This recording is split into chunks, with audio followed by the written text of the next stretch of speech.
Big theme you will hear in today's episode is about breakthroughs and transformations.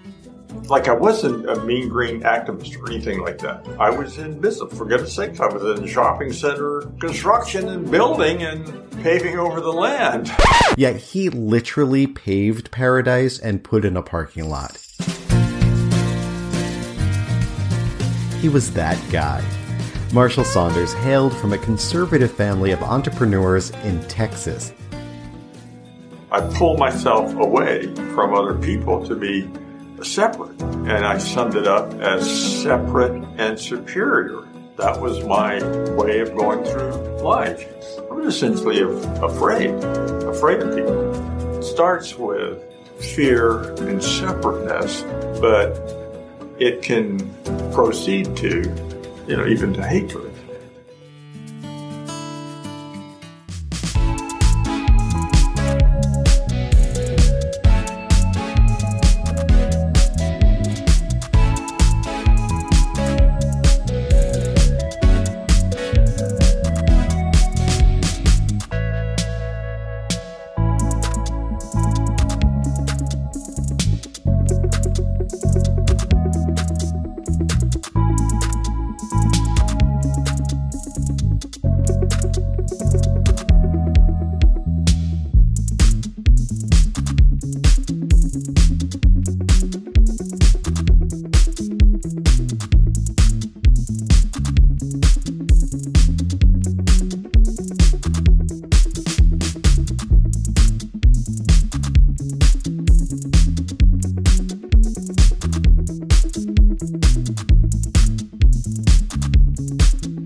summarize Mark into a few words because his impact is just so much bigger than that. His kindness, that is the bridge to people hearing what he has to say.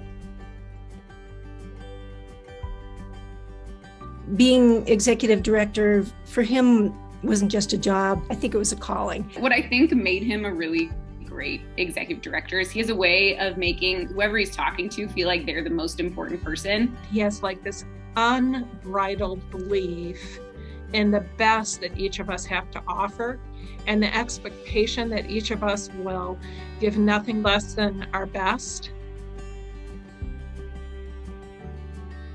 It is truly amazing that he got thousands and thousands of volunteers year after year from all over the country with all different viewpoints to try and say this one thing to members of Congress and their staff.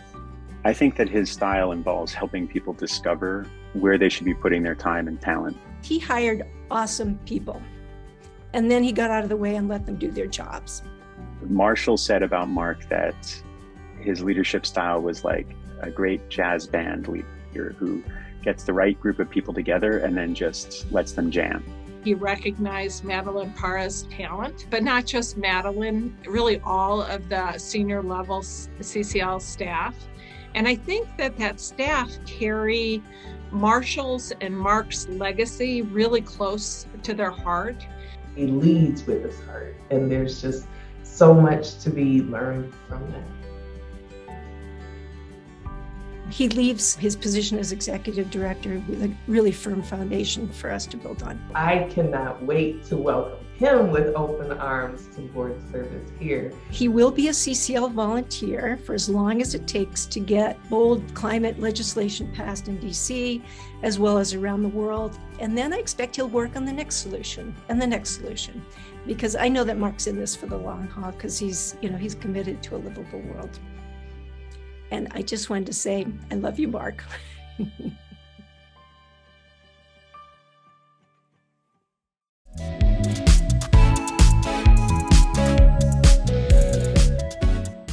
I tell you, I love Citizens Climate Lobby. You guys are the best. There is no better environmental group.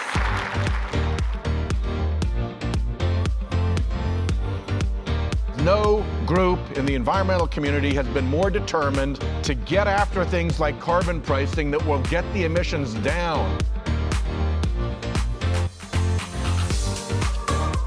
We would not be in this position if you hadn't got on the phones and come to Washington and called and emailed and done all the work that you did to put life and energy into carbon pricing and carbon border adjustment. You did that.